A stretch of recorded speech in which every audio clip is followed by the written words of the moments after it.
Hello, my name is Terry Stallo, and I serve the Osceola area schools as the Director of Curriculum, Instruction, and Educational Standards.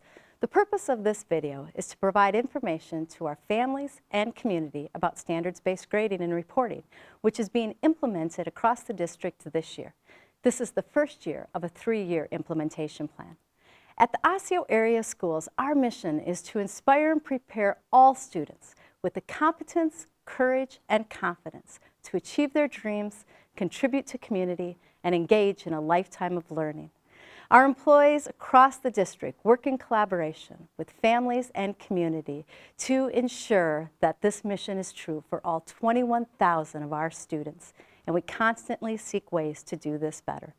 Our primary responsibility is to ensure that all students learn so that they have the competence they need to achieve their dreams. After several years of research and planning, we have learned that we can do a better job of educating students and communicating student learning through the implementation of standards-based grading. Standards-based grading provides a framework to communicate what each student has learned, what they know and are able to do, their academic achievement of grade level or course standards. Standards are the expectations outlined at each grade level and in each content course. Our rationale for moving from a traditional system to standards-based grading is to focus our grading and reporting system on student learning. We use an acronym, MAX, to help communicate our purposes. Standards-based grading will make our grades more meaningful because they are based on attainment of state, national, and local academic standards, and the work of teaching and learning will be focused and aligned to these standards.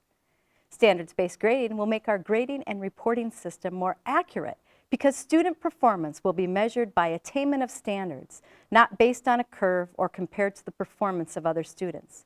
Grades and points will no longer be given for non-academic factors such as effort, participation, or extra credit. It is still important to communicate these, but they will not be counted into the academic grade. In the past, parents and students weren't always clear on how grades were determined.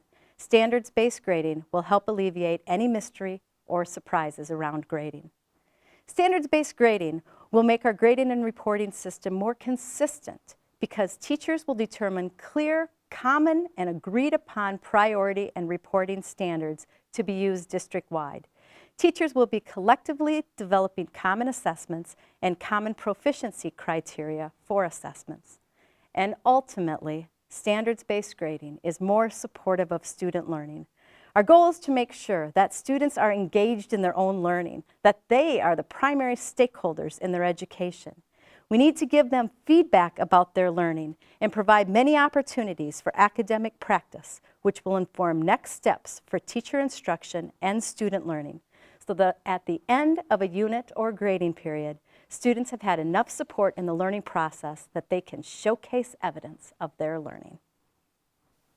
I'm Chris Rouleau, and as the Coordinator for Curriculum, Instruction, and Educational Standards, I help students learn by ensuring that standards-based grading comes alive through the teaching and learning processes used each day throughout our classrooms. The core principles of standards-based grading are the same for our elementary and secondary students. However, there are a few differences in how this will look at each level. At the secondary level, we won't see changes in the report card itself. We will continue to use letter grades, and students will earn a single letter grade for each course. Those grades will appear on the report card and the transcripts as they always have.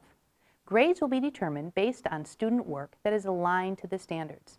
And next year, parents will be able to see the reporting standards in their students' online gradebook. This year, the change parents will notice when looking at the online gradebook is that there are two main categories of assignments. Part of the grade, up to 20%, will come from formative or practice activities such as homework and classwork that are completed while students are learning the material. The majority of the grade, about 80%, comes from summary or summative assignments which are completed after instruction, after students have had plenty of opportunity to practice and learn. Research and our experience tell us that when standards-based grading is used, there is an increased focus on student learning and attainment of standards. Our teachers and administrators are working hard to improve our grading and reporting system so that you can be sure that grades are truly a reflection of what a student has learned and is able to do. When we provide better information about what students have learned, we're doing a better job of supporting our students in pursuing and achieving their dreams. Thank you for being partners with us as we work on our shared goal of bringing our district mission alive for your child.